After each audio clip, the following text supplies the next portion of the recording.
Assalamualaikum warahmatullahi wabarakatuh. Bismillah walhamdulillah wassalatu wassalamu ala rasulillah wa ala alihi wa sahbihi wa mawala.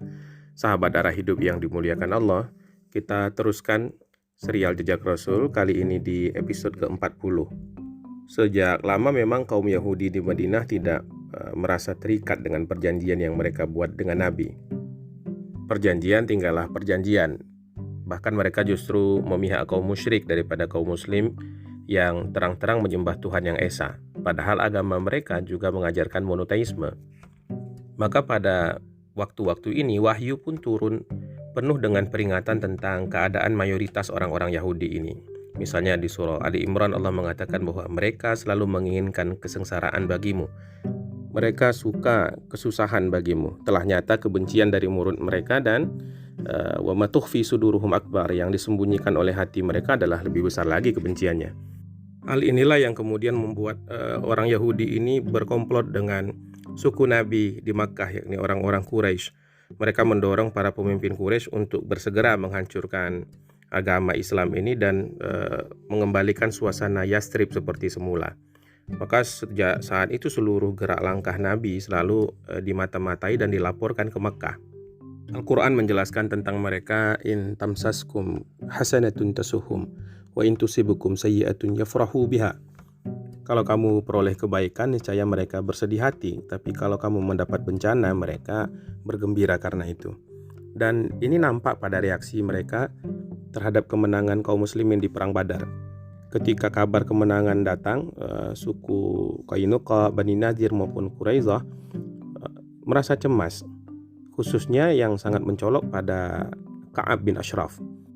Ka'ab ini sebenarnya punya ayah orang Arab dari suku Tai, tapi dia lebih senang mengidentifikasi dirinya dan mengafiliasikan dirinya kepada suku ibunya Bani Nadir. Dan karena memang Yahudi menganut sistem kekerabatan matrilineal dan pula Ka'ab ini memang kaya, jadi dia diterima dengan baik di sana di suku Bani Nadir dan dia juga punya bakat kepemimpinan yang bagus. Dia juga seorang penyair. Sewaktu Zaid dan Abdullah masuk kota dan menyebutkan kemenangan Nabi, kemudian merinci pula si A dan si B dari pemimpin Quraisy telah terbunuh, Ka'ab ini merasa tidak percaya, bahkan melontarkan secara verbal ketidakpercayaannya itu di depan orang-orang. Tapi ketika berita itu betul-betul terkonfirmasi bahwa benar kaum muslimin telah memenangkan Badar, dia buru-buru pergi ke Mekah sebelum Nabi sampai ke Madinah.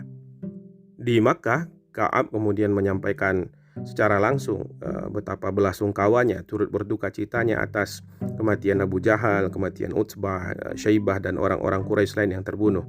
Lalu dia di sana memprovokasi orang-orang Quraisy untuk menebus kehormatan mereka, untuk membalas dendam dan membuat mereka yakin untuk menambah jumlah pasukan untuk menyerang Yathrib atau Madinah. Aktivitas Ka'ab di Makkah ini terpantau sebenarnya dan kabarnya sampai ke Madinah. Tapi dibanding mengurusi satu orang ini, ada yang lebih urgen dan lebih prioritas untuk dilakukan. Hal itu adalah melawan suku Yahudi. Apalagi Nabi secara khusus juga telah diberitahu tentang pengkhianatan dan kebencian dari Bani Qainuqa. Karena salah seorang dari suku itu adalah sahabat Nabi, yakni Abdullah bin Salam, dan dia tahu pasti semua tindak tanduk kaumnya. Lebih jauh lagi, mereka juga sudah bersekutu dengan kaum munafik yang dipimpin Abdullah bin Ubay dari suku Khazraj. Kehadiran kaum munafik itu lebih terasa mengganggu kaum muslimin sebenarnya ketimbang suku-suku Yahudi, karena mereka tinggal berdekatan di dalam kota, tersebar di antara kaum muslimin sendiri. Sementara Yahudi yang lain seperti Bani Nadir dan Bani Quraidah yang bersekutu dengan Aus tinggal agak jauh di luar kota.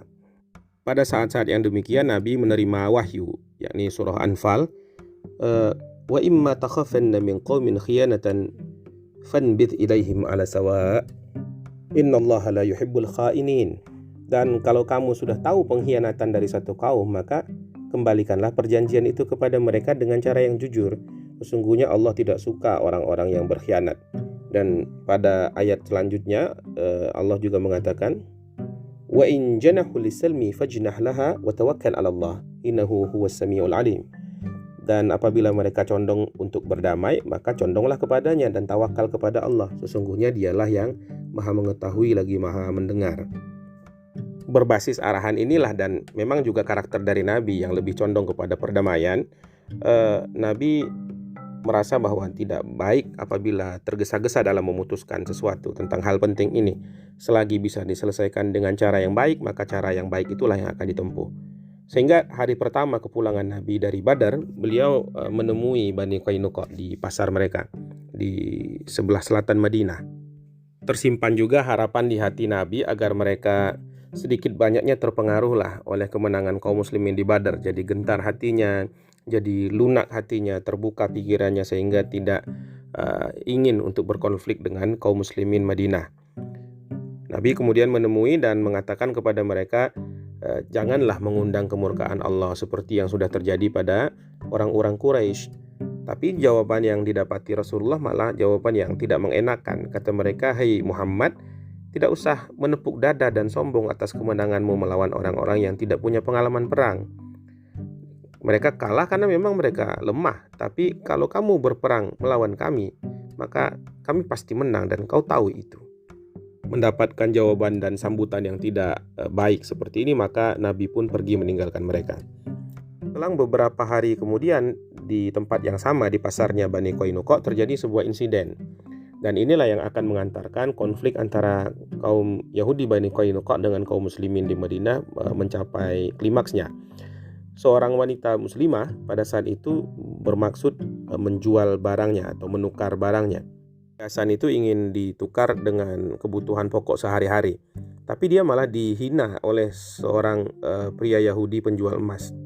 Wanita muslimah ini dilecehkan, diminta membuka cadarnya, tapi kemudian dia menolak. Lalu si pedagang emas yang orang Yahudi ini mengaitkan hijabnya ke satu tempat, diikatkan sehingga begitu wanita ini berdiri dari posisinya, lepaslah hijab itu.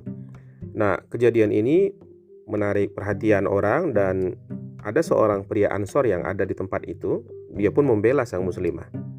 Terjadilah perkelahian antara si pria Ansor ini dengan orang Yahudi yang mengakibatkan sahabat Ansor ini terbunuh. Keluarganya tidak terima dan menuntut balas, menginginkan bahwa orang-orang Ansor menyerang, melawan orang Bani Qainuqa. Orang-orang Yahudi sebenarnya bisa meredakan konflik ini andai saja meminta arbitrase dari Rasulullah SAW. Biar Nabi yang menengahi sehingga masalah ini tidak berlarut-larut. Tapi mereka justru melihat ini sebagai celah kesempatan untuk memberi pelajaran kepada orang-orang yang ada di sekelilingnya, terutama kaum muslimin. Maka mereka pun justru menghubungi bala bantuan dari sekutu mereka, yakni orang Khazraj.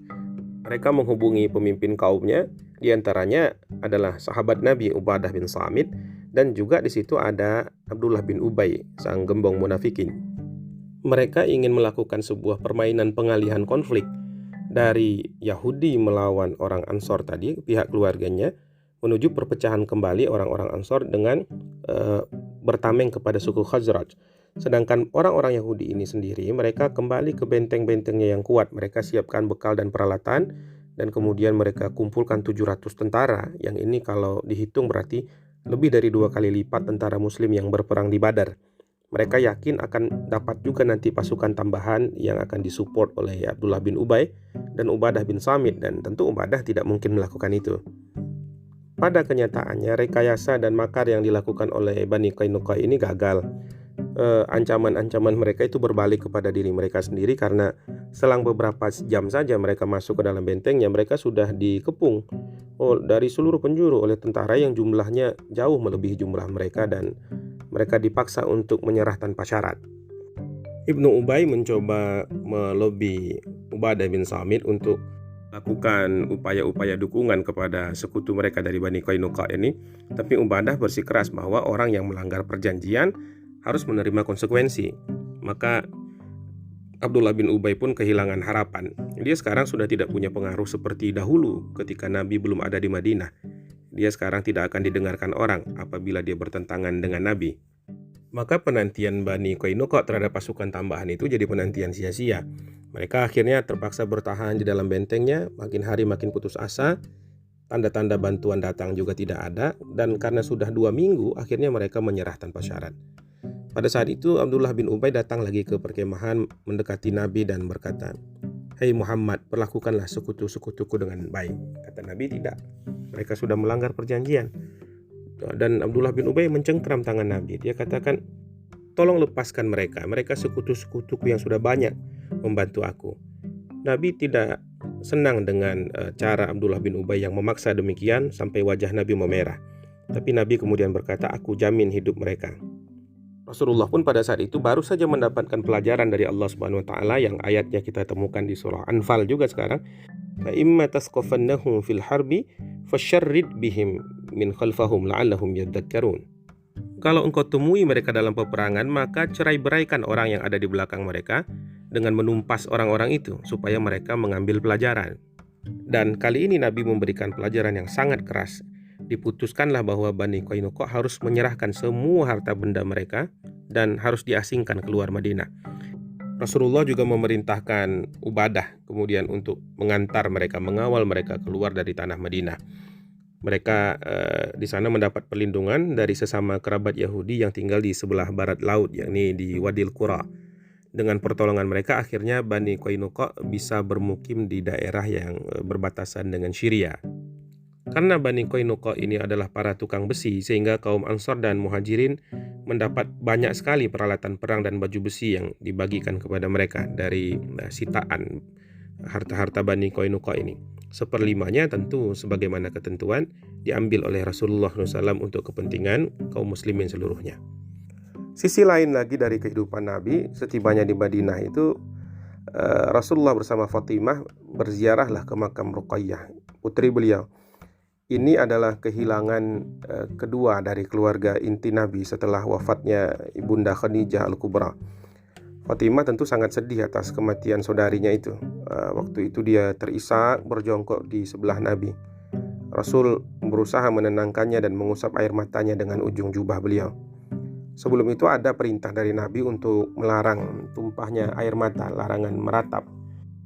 Hanya kadang larangan ini ditafsirkan dengan agak lebih keras oleh beberapa pihak. Misalnya Umar bin Khattab. Ketika orang-orang pulang berziarah, terdengar suara Umar dengan keras menegur para wanita yang sedang menangisi Ruqayyah dan juga secara umum kematian para pejuang Badar, para syuhada Badar. Kata Nabi, Umar, biarkan mereka menangis. Sesuatu yang mengalir dari mata dan dari hati itu berasal dari Allah dan kasih sayangnya. Tapi sesuatu yang datang dari tangan dan mulut berasal dari syaitan. Jadi perasaan sedih, ekspresi kesedihan melalui air mata itu legal, 100% legal. Itu adalah tanda manusia punya hati dan punya kasih sayang. Sementara yang dimaksudkan Nabi sesuatu yang dilakukan dengan tangan, yakni memukul-mukul dada. Kalau di kita mungkin konteksnya orang Indonesia yang menjambak-jambak rambut begitu. Apa yang dari mulut, kata Nabi, itu adalah teriakan, ratapan-ratapan yang berlebihan, seperti kebiasaan wanita-wanita Madinah kalau sedang berduka pada saat itu. Fatimah sendiri adalah putri bungsu Nabi. Saat itu usia beliau 20-an. Nabi sudah sering mengatakan kepada keluarganya bahwa yang paling cocok menjadi suami dari Fatimah adalah Ali. Hanya saja itu masih lontaran-lontaran, belum ada kepastian. Abu Bakar dan Umar pernah melamar Fatimah, tetapi Nabi menolak mereka dengan halus. Nabi tidak memberi alasan bahwa Fatimah sudah dijodohkan dengan orang lain, tapi kata Nabi, beliau menunggu petunjuk dari Allah Subhanahu wa taala.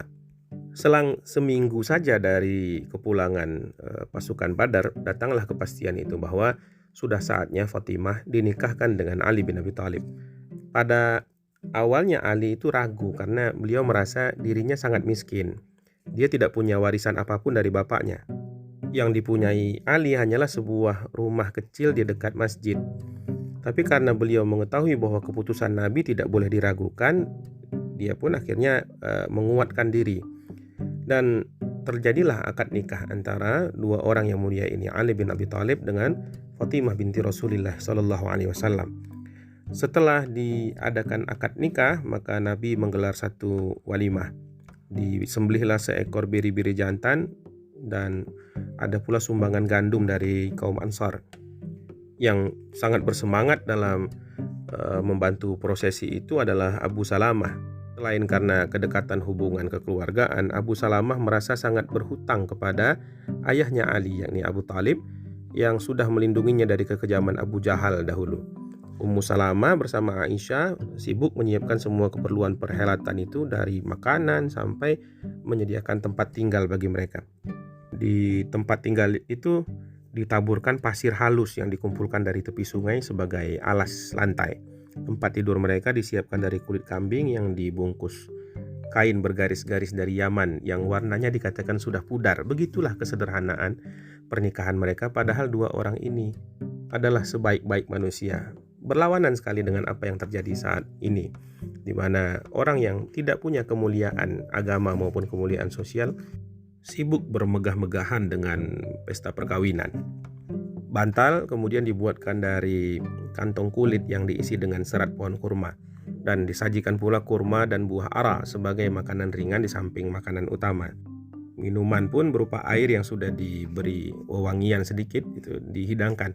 Dan secara umum pesta pernikahan sesederhana itu sudah termasuk pesta yang paling meriah di Madinah pada masanya. Nabi pun berdiri hendak pergi, dan itu isyarat juga bahwa para tamu harus segera pulanglah meninggalkan kedua mempelai ini. Tapi beliau berpesan kepada Ali, "Jangan kau sentuh dulu istrimu sampai aku datang lagi." Maka ketika tamu terakhir sudah pulang, Nabi kemudian balik lagi ke rumah mereka. Di situ masih ada Ummu Aiman yang sedang berberes, merapikan segala sisa-sisa perhelatan. Memang Ummu Aiman adalah orang yang sangat setia dan sangat dekat dengan Rasulullah SAW. Hubungan Ummu Aiman yang merupakan mantan pengasuh Nabi ketika beliau masih kecil dengan Nabi sangat rapat sekali, dan beliau adalah orang yang diperlakukan dengan istimewa oleh Rasulullah. Nabi minta izin masuk dan Ummu Aiman bukakan pintu. "Di mana saudaraku?" tanya Nabi. "Ya Rasulullah, saudaramu siapa?" kata Ummu Aiman. "Putra Abu Talib lah, Ali," kata beliau. "Bukankah dia sudah menikah dengan putrimu? Dia sekarang menantumu ya Rasulullah," kata Ummu Aiman. Tapi Nabi jawab, "Dia saudaraku wahai Ummu Aiman." Lalu Nabi katakan kepada Ummu Aiman, "Tolong engkau ambilkan air." Ummu Aiman kemudian mengambilkan satu wadah air. Kemudian Nabi berkumur dengan air itu dan disemprotkan lagi ke dalam guci sisa kumuran beliau tadi. Setelah Ali keluar, Nabi menyuruhnya duduk di depan beliau. Nabi mengambil seciduk air yang telah dikumuri oleh Rasulullah tadi. Dia percikan ke pundak, ke dada, dan kedua lengan Ali. Inilah keberkatan dari Rasulullah SAW. Kemudian Nabi panggil lagi Fatimah. Fatimah segera datang. Bahkan beliau di dalam riwayat itu dikatakan tersandung dengan gaunnya sendiri karena begitu hormat dan takzim kepada ayahandanya. Nabi pun kemudian melakukan hal yang sama kepada Fatimah. Kemudian Nabi mendoakan semoga rahmat dan barokah turun kepada kedua mempelai itu, dan rahmat serta berkah pula kepada anak keturunannya nantinya. Sementara itu di keluarga Umar juga ada kehilangan. Umar mengalami kematian menantu, yakni Khunais, suami dari putri beliau Hafsah binti Umar. Ini terjadi di tahun berikutnya pasca Badar. Dan pada saat itu Hafsah baru usia 18 tahun. Dia terlalu muda tapi telah jadi janda. Hafsah punya kelebihan. Beliau adalah orang yang sangat cantik dan merupakan wanita yang sangat pandai.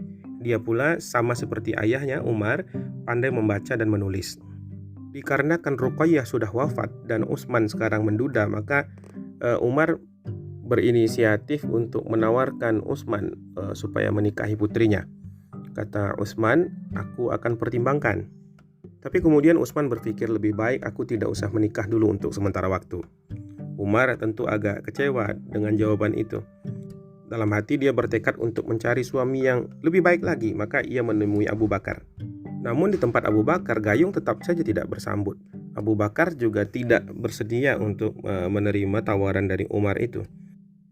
Tapi opsi untuk menikahkan putri beliau dengan Utsman masih ada dalam kepala Umar, disebabkan Utsman lah orang yang paling tepat pada saat itu, apalagi beliau sedang menduda. Kesedihan hati itu pun diceritakan oleh Umar kepada Nabi. Lalu Nabi sabdakan kepada Umar, "Tenang wahai Umar, akan kutunjukkan padamu seorang menantu yang jauh lebih baik daripada Utsman, dan aku tunjukkan pula kepada Utsman seorang ayah mertua yang lebih baik dari engkau." Maka bergembiralah Umar, "Lakukanlah wahai Rasulullah." Umar penuh harap. Lalu kemudian dia mulai berpikir. Barulah Umar tersadar tentang maksud dari Rasulullah. Umar tahu orang yang lebih baik dibanding Utsman tentu adalah Nabi sendiri. Yang dimaksud Nabi dengan ayah mertua bagi Utsman yang lebih baik daripada Umar tentu juga Nabi orangnya. Maka akhirnya dilangsungkanlah pernikahan. Nabi menikahi Hafsah binti Umar, dan kemudian Utsman dinikahkan oleh Rasulullah SAW dengan Ummu Kulsum, adik dari Ruqayyah. Setelah itu baru Abu Bakar mengungkapkan alasan diam dan penolakannya kepada Umar. Ini wahai Umar, kulakukan karena memang Nabi sudah berencana meminang Hafsah putrimu, tapi beliau meminta agar ini dirahasiakan lebih dahulu. Yang lebih dahulu terjadi adalah pernikahan antara Ummu Kulsum dengan Utsman. Sementara pernikahan Nabi dengan Hafsah itu dilakukan setelah melewati masa iddah dulu atas kematian Khunais. Maka disiapkanlah rumah untuk ibunda kita Hafsah, Ummul Mukminin, di samping rumah tinggal Sayyidah Saudah dan Sayyidah Aisyah di sebelah masjid. Pernikahan ini kira-kira berlangsung setahun atau kurang dari Perang Badar. Kehadiran Hafsah tidak mengubah keharmonisan rumah tangga Rasulullah SAW. Aisyah justru sangat senang mendapatkan teman yang relatif sebaya dengannya, dan mereka langsung akrab umpamanya dua orang sahabat.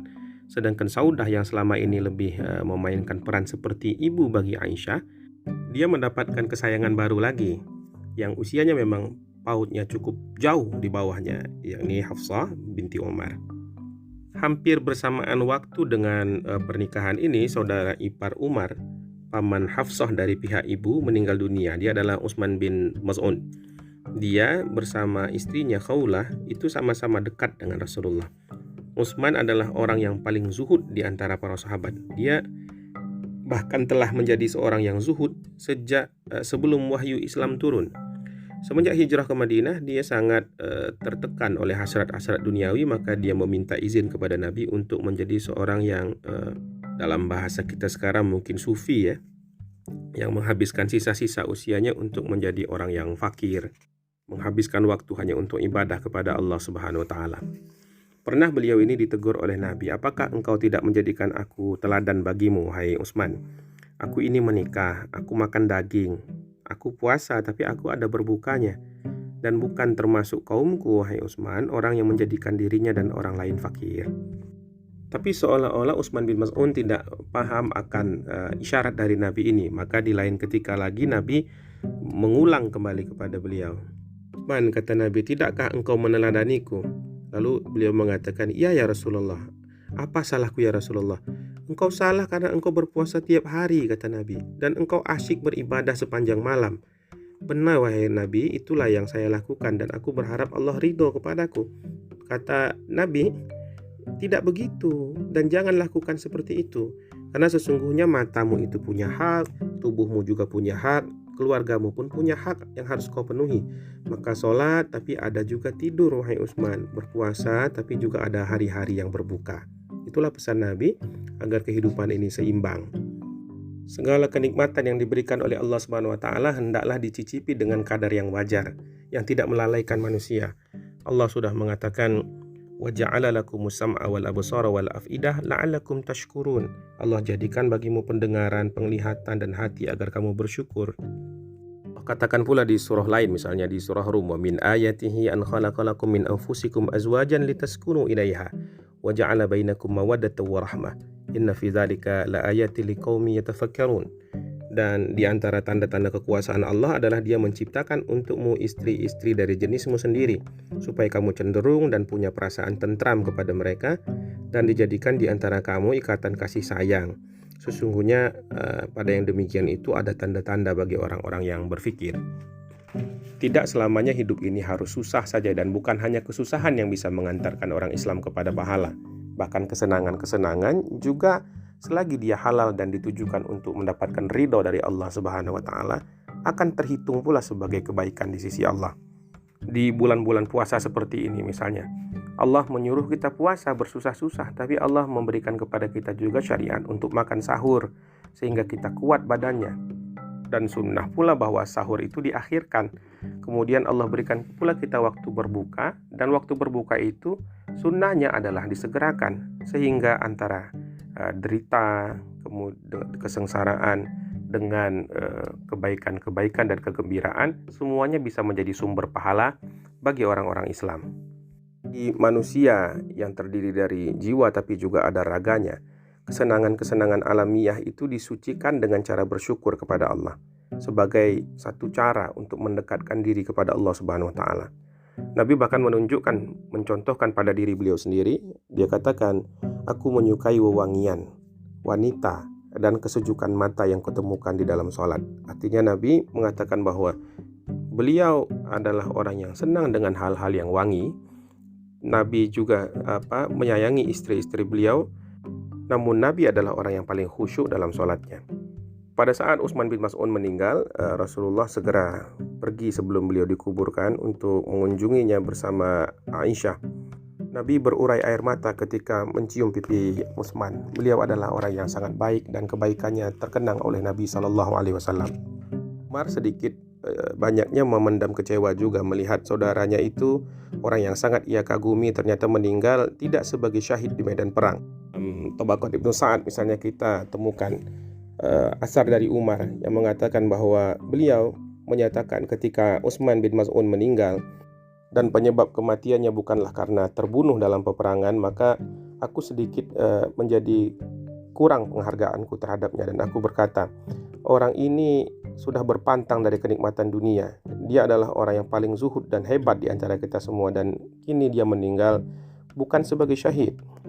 Pernyataan Umar ini kemudian terus teringat terngiang-ngiang di kepalanya sampai kemudian Nabi wafat, disusul pula oleh Abu Bakar wafat, yang kedua-dua orang yang sangat dikagumi dan dicintai oleh Umar ini meninggal dalam keadaan alami, bukan sebagai orang yang terbunuh di dalam peperangan. Kemudian Umar pun menyadari bahwa pemahamannya terhadap hal ini kurang tepat, dan hati kecilnya kemudian berkata, itulah kematian yang terbaik, tapi kenapa aku malah memandangnya rendah. Dan kemuliaan Utsman bin Mas'un di hati Umar pun kembali seperti semula. Segala penghormatan dan kekagumannya berbalik setelah wafatnya Rasulullah dan Abu Bakar. Demikian beberapa cuplik kejadian-kejadian yang dirasa penting untuk kita bicarakan tentang orang-orang Madinah pasca perang Badar. Esok insya Allah akan kita sambung lagi pada episode selanjutnya. Mudah-mudahan Allah berikan kesempatan dan kekuatan kepada kita. Subhanakallahumma bihamdika asyhadu an la ilaha illa anta astaghfiruka wa atubu ilaik. Assalamualaikum warahmatullahi wabarakatuh.